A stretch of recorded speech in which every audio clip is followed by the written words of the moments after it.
Hello everyone, welcome to my channel.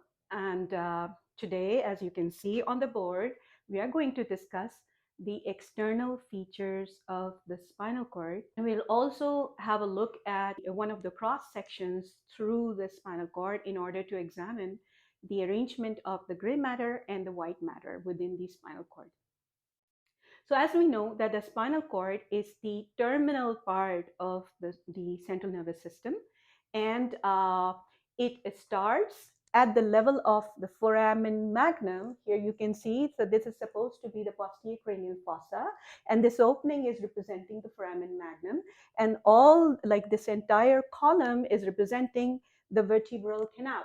Okay, so the spinal cord continues downward as the extension of the brainstem, and it passes through the vertebral canal, which is the bony encasement of the spinal cord.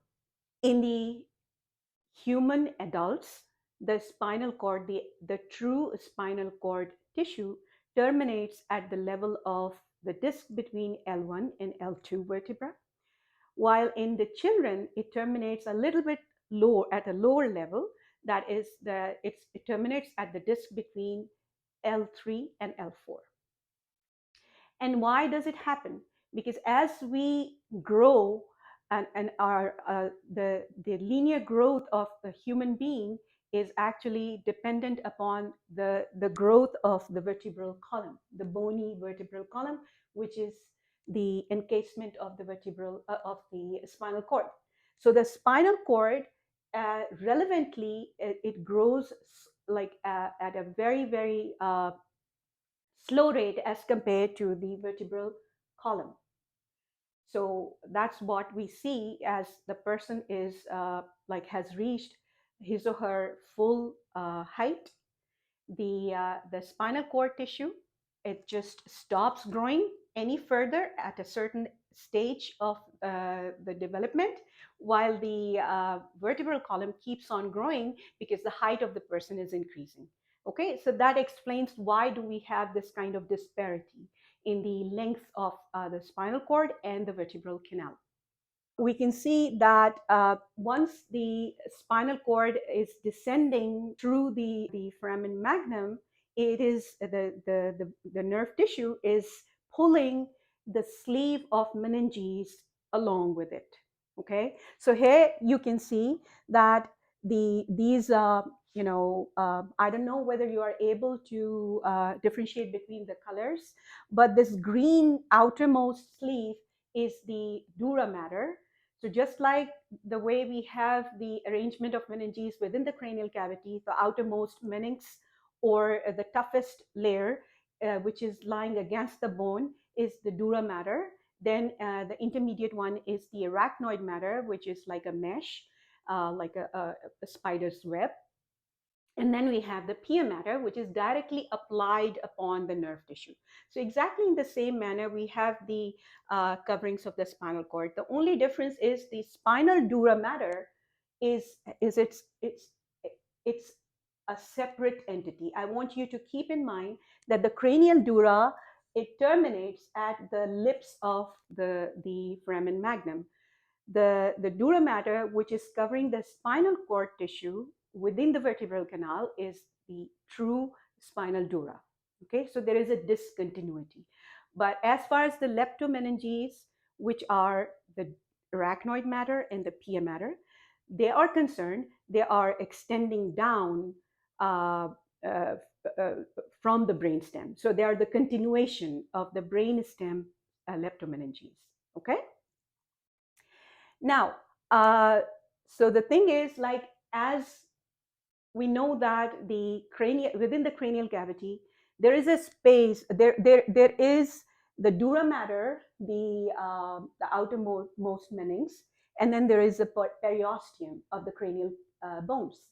So, technically speaking, there is no space, the actual space between the dura mater and the periosteum of the cranial bones in the cranial cavity, right? So there is no such thing like epidural space.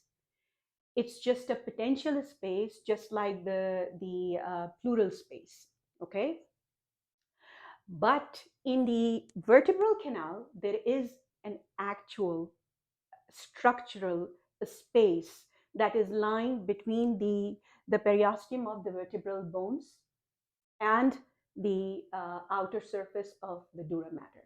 And that space is known as the extradural space or the epidural space of the spinal, or we can also call it the spinal epidural space. So we do have an actual structural spinal epidural space, while that is not present in the cranial cavity.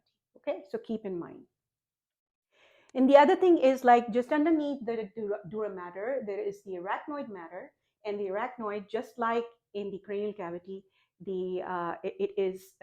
it's enclosing a space that is known as the subarachnoid space, and there is the fluid which is always present in that subarachnoid space, and that is known as the cerebrospinal fluid.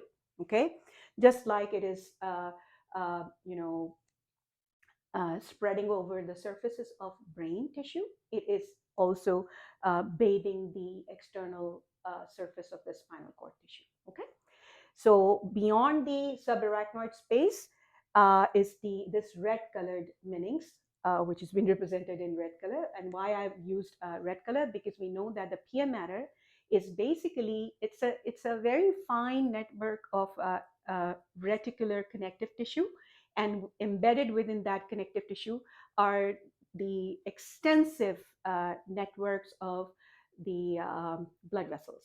Okay, so there's an arterial mesh, which are the pial vessels. Okay, so so this red is representing the pia mater, which is directly applied upon the surface, external surface of the spinal cord, just like it is happening in the brain tissue. What else do you see before we jump onto the actual spinal cord tissue? So you can see that there are, like, the pia mater is actually giving certain extensions. So these transverse or like laterally running extensions are known as the denticulate ligaments. So we know, I just told you that the spinal cord is, if we take the diameter of the vertebral canal, the bony vertebral canal, and then we look at the diameter of the spinal cord, so it's like this kind of ratio, roughly. Okay, so what about all this space? Whenever you will try to move the spinal cord, whenever you're trying to flex your vertebral column, you're trying to bend it, it's going to, or you are getting a jolt, or like a what you call that, a crash or whatever, there will be always movement of, it's like very excessive movement of the spinal cord, and it's the nerve tissue, right? And attached to this tissue are the spinal nerves, so there'll be a massive chance of damage. Okay, so what happens to prevent, like, what arrangement is there to prevent this kind of damage? So we can say that the spinal cord is being suspended within the vertebral canal, bony vertebral canal, with the help of these tethering ligaments, right? These are the denticulate ligaments. They are the lateral extensions of the pia mater. So they basically are triangular in shape, right? It's like this, roughly triangular. So the base of the triangle is applied upon the surface of the spinal cord, and the tip of the triangle is attached to the dura mater, the inner surface of the dura mater, right? So in this manner, the spinal cord is pretty much maintaining its position in the midline, right? The other thing is, so at the top, the spinal cord is attached. It's basically the extension, downward extension of the brainstem. So it's fixed, right? So the cranial part of the spinal cord is pretty much fixed. What about the caudal, right? The caudal part of the spinal cord, laterally, it's been tethered by the denticulate ligaments, and caudally, there is another extension. You can see this fine extension of the pia mater, and this is known as the filum terminale, because it's the terminal, element. So the phylum terminal is also it's the extension of the pia mater, and it attaches down to the inner surface of the coccyx vertebra. So in this manner, the spinal cord, which is much more smaller in diameter as compared to the vertebral canal, it's able to suspend itself within the like midline of the column, right? So we have to keep in mind that the denticulate ligaments as well as the phylum terminal, they are avascular structures. They don't have blood vessels. It's just the network of reticular fibers, connective tissue fibers, which are making these extensions. The other thing we have to notice is that the spinal cord, the actual spinal cord tissue is ending at the level of, so suppose we are looking at the adult spinal cord and the adult vertebral column. So here you can see that it is terminating at the level of L1, L2 intervertebral disc, okay, the lower border of L1 vertebra. And then beyond that, you can see that the meningeal sleeve is not terminating. So by meningeal sleeve, I mean it's only the pia mater is extending down in the form of phylum terminal, while the dura mater and the arachnoid mater are like a sleeve, right? It's like a conical sleeve, okay? And the sleeve, as we discussed before, it's like the subarachnoid space is having the cerebrospinal fluid. So here you can see that in this sleeve, we have the cerebrospinal fluid, okay? So below the level of L2, uh, L1, L2 intervertebral disc, there is an elongated triangular sleeve of dura mater and arachnoid mater, which is filled with cerebrospinal fluid. Okay, so we call it the lumbar cistern or the terminal ventricle. Basically, it's not the terminal ventricle. I'll tell you what is the terminal. You should be able to differentiate between the terminal ventricle and the lumbar cistern. Lumbar cistern is situated outside the spinal cord, while the terminal ventricle is the terminal expansion of the central canal of the spinal cord. That is known as the terminal ventricle or the fifth ventricle, because we have four ventricles in the brain, and this is the fifth and the last ventricle, right? So we'll see to it. Now, here you can see that this is the area which has its own clinical significance, this lumbar cistern. It is filled with cerebrospinal fluid, and it can be used for different invasive procedures like administration of drugs. In case of chemotherapy, it can be used for lumbar puncture or the spinal tap, where you can collect the CSF without damaging the actual spinal cord tissue, because the spinal cord tissue has ended way above. Okay, so the ideal spot to perform a lumbar tap in adults is like the disc between L4 L5. Let's come back to the spinal cord tissue.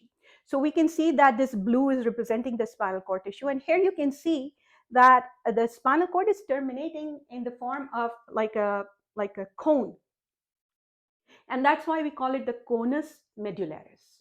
Conus medullaris is different from lumbar cistern. It is different from cauda equina. Conus medullaris is the actual tissue of the spinal cord, which is terminating at the level of L1, L2. Okay, while the cauda equina are those, these uh, nerves, the typical spinal nerves, which are emerging out of the spinal cord from either side of the cord, right? And they actually look like, I just have drawn them outside the vertebral canal, but you have to imagine that this like horse tail like extension of the spinal nerves is dangling down from the conus medullaris, and it's suspended within the lumbar cistern. So in the lumbar cistern, what do you have along with the cerebrospinal? So, floating within the cerebrospinal fluid are mainly the lower nerves of the lumbosacral plexus, like the cauda equina. And we also have some blood vessels, which are supplying those nerves, right? So, and the filum terminale for sure. Let's have a look at the spinal cord. So we have 31 vertebrae in the human vertebral column, starting from C1, which is the atlas vertebra, articulating with the occipital bone of the cranial cavity, or the occipital bone of the cranium, and forming the atlanto-occipital joint. That is the first joint in the vertebral column, which is supposed to hold the globe of the cranium or the skull, right? So atlanto-occipital joint. From there, the vertebral column starts and it terminates at the coccyx. The purpose of the spinal cord is to give rise to the spinal nerves, which are going to reach out to the peripheral structures in order to innervate those structures, or to bring information from those structures back to the central nervous system, right? So you can say that the spinal cord is a conduit. It's the connection between the peripheral nervous system and the central nervous system. Okay, so these spinal nerves and the cranial nerves are playing a crucial role because we have 31 vertebrae. So we have 31 pairs of typical spinal nerves. And these 31 pairs, each spinal nerve, each pair of the spinal nerve is emerging from one small segment of the spinal cord tissue. So we can say that the spinal cord into its entirety is composed of 31 segments. Okay, that small area of the spinal cord tissue, which gives rise to a pair of typical spinal nerves, is known as the spinal segment. Okay, so we have 31 pairs of spinal segments. In the cervical region, although we have 7 cervical vertebrae, then we have 12 thoracic vertebrae, 5 lumbar vertebrae, and 5 sacral vertebrae, 4 coccygeal. But when we talk about the spinal nerves associated with the cervical segment, we have 8 spinal nerves and 8 spinal segments instead of having just 7, right? So the reason why there are 8 cervical spinal nerves, because the first pair of the C1 nerve is emerging out at the level of atlanto-occipital joint, right? So we can say that the first pair of spinal nerves, cervical spinal nerves, is emerging from the joint, from above the joint between the occipital bone and the atlas, so at the level of atlanto-occipital joint, right? So here I have sketched it. So this is suppose this is the C1 or the atlas vertebra. So the first pair of cervical nerve is emerging from above the level of C1 vertebra. So then it's the arrangement is following itself down up to the level of thoracic vertebra. So we can say that C1 is emerging from above the level of C1, above the level of first cervical vertebra. C2 spinal nerve is emerging from above the level of C2 vertebra, then C3, then C4, then C5, till the time we reach to the level of the junction between C7 and T1. So we say that the 8th pair of cervical spinal nerve is emerging from the upper border, like the junction between C7 and C8, right? And you know that the vertebral column is having a pair of intervertebral foramina. So the bodies of the vertebrae here, so you have, say, for example, C7, and then this is T1, right? So there is the intervertebral foramen on either side. The first pair of, the last pair of cervical nerve, the C8, is emerging. Then the arrangement is different beyond T1. All typical spinal nerve pairs are emerging from the intervertebral foramina below the level of their corresponding vertebra. So T1 pair of a spinal nerve is emerging out at the junction between the T1 and T2. So you can see the relationship between, I should use black color. So this was C1, and then this was C8, right? C1 and up till like the lower border of C7 and the upper border of T1, it gives origin to it gives exit to the eighth pair of cervical spinal nerve, while the first pair of thoracic spinal nerve is emerging from below the level of T1, right? So T1 pair of a spinal nerve is corresponding with T1, then T2 is corresponding with T2, T3, T4. So we have 12 pairs of, 12 thoracic vertebrae. The spinal cord has 12 thoracic segments. We have 5 lumbar vertebrae. The spinal cord has 5 lumbar segments. Then we have sacral nerves.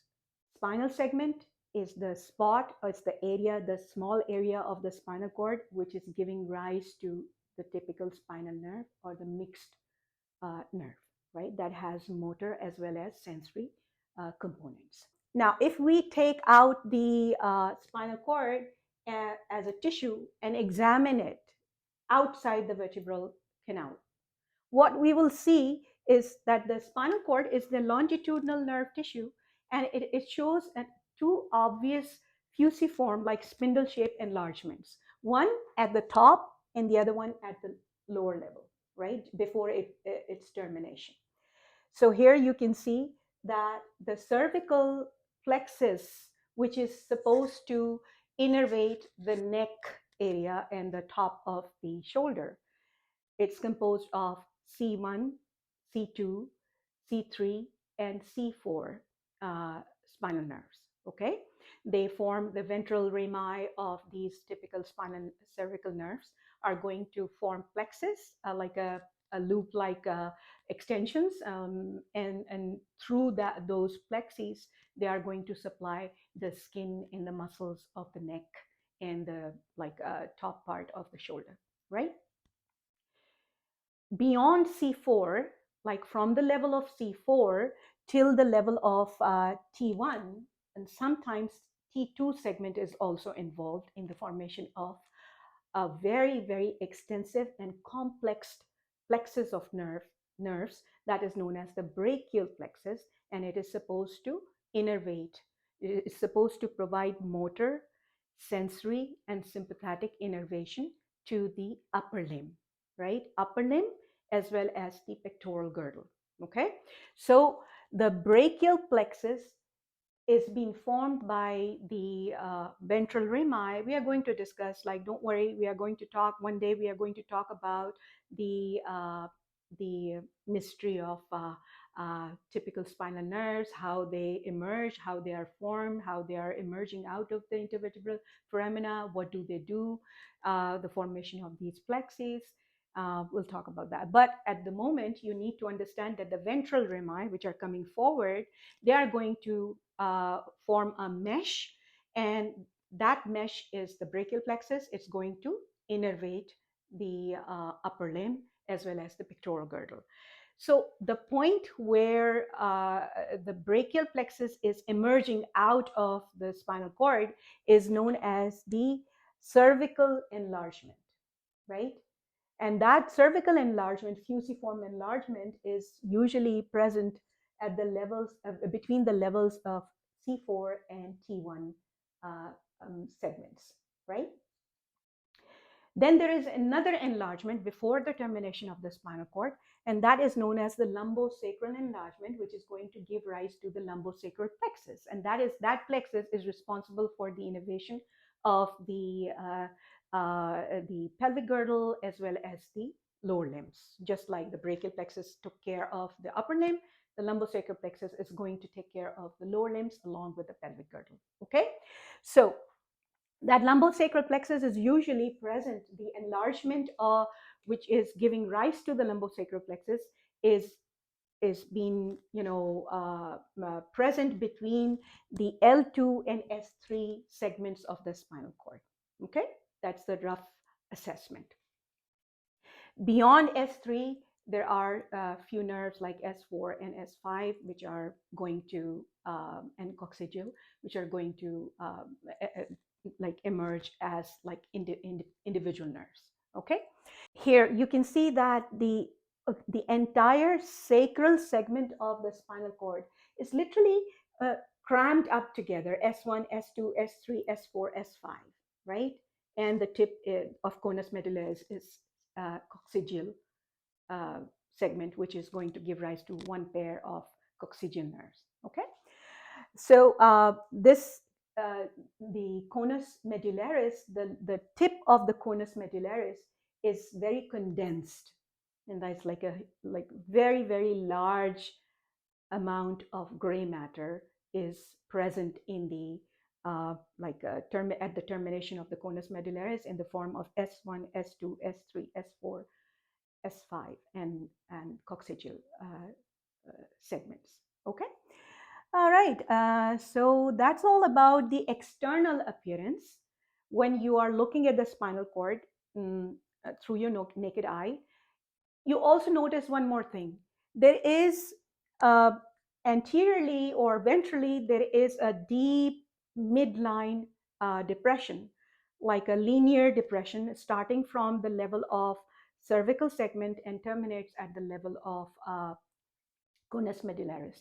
And that is known as the anterior or ventral median fissure, because it's a deep indentation, right? So here I have drawn a section, a cross section through the spinal cord, and you can see that this A is representing anterior, P is representing posterior, right? So there is a midline depression, which is very, very deep, and we call it a fissure. So anterior median fissure, which has been occupied by the anterior spinal artery and its branches. And then if you flip the spinal cord, you will be able to see another indentation, midline indentation, but it's not as deep as the anterior. And we call it the posterior median sulcus.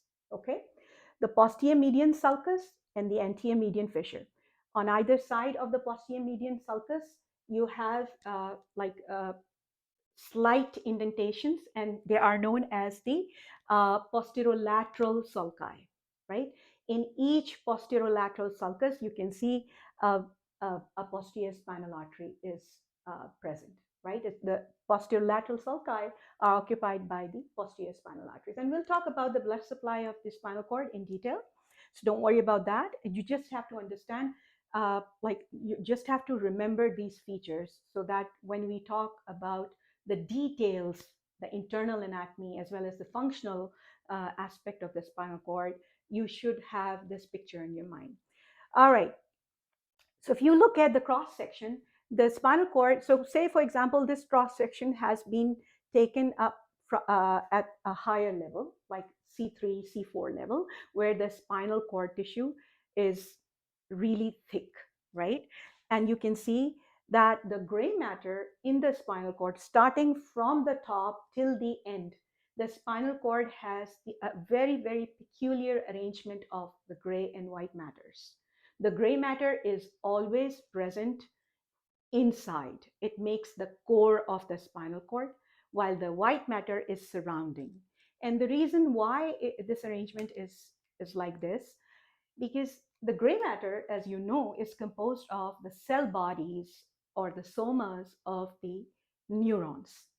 And the neurons have Nissl substance, and that Nissl substance gives a darker hue, even even with naked eye, you can differentiate between the darker yellow and the lighter pale yellow, right? So this gray matter is composed of the neurons, their cell bodies, neuroglia, as well as blood vessels, and uh, some dendrites, unmyelinated axons. So it generally gives a darker hue, even under naked eye examination, right? So the gray matter is present, it's located inside. And these neurons, they are going to give rise to axons, which are the extensions. The longest extension from a neuron is an axon, and the axons are basically delivering the information or bringing the information in or delivering the information out, right? So they have to be long wires, and these wires, most of them are insulated, and in other words, I can say that majority of them are myelinated. And myelin is a protein which is light yellow in color, whitish in color, right? Pale yellow. So the white matter, the neurons are going to give rise to axons, and these axons, most of them are myelinated. So the white matter is surrounding the gray matter. It's like literally flanking the gray matter from all around, because the extensions from the neurons are moving in all directions. Okay, so that explains why do we have gray matter in the center and the white matter at the periphery in the spinal cord. The gray matter in the spinal cord is generally maintaining a very fixed shape, and it looks like a butterfly or like a figure of H shaped, right? So this butterfly shaped gray matter is in the center, and in the midline there is the downward extension of the fourth ventricle, which is extending down from the brainstem and continuing itself till the level of conus medullaris as the central canal of the spinal cord. At the level of conus medullaris, this central canal expands and forms the terminal ventricle or the fifth ventricle. Okay? Now, and we know that the central canal contains the CSF. Okay? Now, the gray matter is being surrounded by the white matter, and the white matter shows these indentations. Okay, uh, so the anterior extensions. Let's talk about the gray matter. The anterior extensions of the gray matter are known as the anterior horns because they look like horns, anterior horns or the ventral horns of the spinal cord, while the posterior extensions are known as the dorsal or posterior horns. Generally speaking, the anterior horns are also known as, functionally, they are known as the motor horns of the spinal cord, and the dorsal or the posterior horns are also known as the sensory horns. Okay. In between, there is, even though I have drawn it very like wide, normally it's like a thread.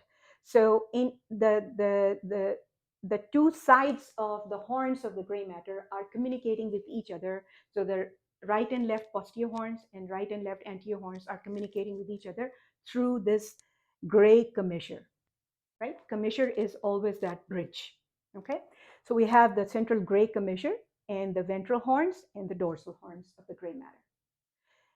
When we get out of the gray matter, it's been surrounded by the white matter, so we have pretty much the same kind of arrangement. So there's a ventral, there's a dorsal, and then there are laterals.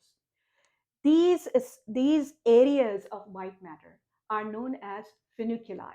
Okay, so if I write it down, it's like funiculi. Funiculus is a singular term and funiculi is a plural term. Okay, so we have two anterior funiculi, two lateral funiculi, and two posterior funiculi. These funiculi are the areas of the white matter. What are they doing? They basically are, they are segregated areas, and each area it's composed of bundles and bundles of myelinated axons, right? Climbing up, coming down. So ascending as well as descending tracts. Tracts can also be known as fasciculi. Okay, so each funiculus is composed of multiple fasciculi, and we are going to talk about the fasciculi in detail when we'll be discussing the ascending pathways and descending pathways of the spinal cord. Okay, so yeah, that's it, and this is the formation of the typical spinal nerve. So you can see that emerging from the lateral aspect of each spine, each segment of the spinal cord, is like a set of spinal nerves. Okay, so here you can see that the neurons which are occupying the ventral horn, they are predominantly motor neurons, and they give their axons. They form the ventral root of the spinal nerve. We can also call it the motor root of the spinal cord, spinal nerve. Then, uh, so they are like, moving the command towards the periphery, right? The motor root fibers, while the posterior fibers, they basically are the sensory fibers, right?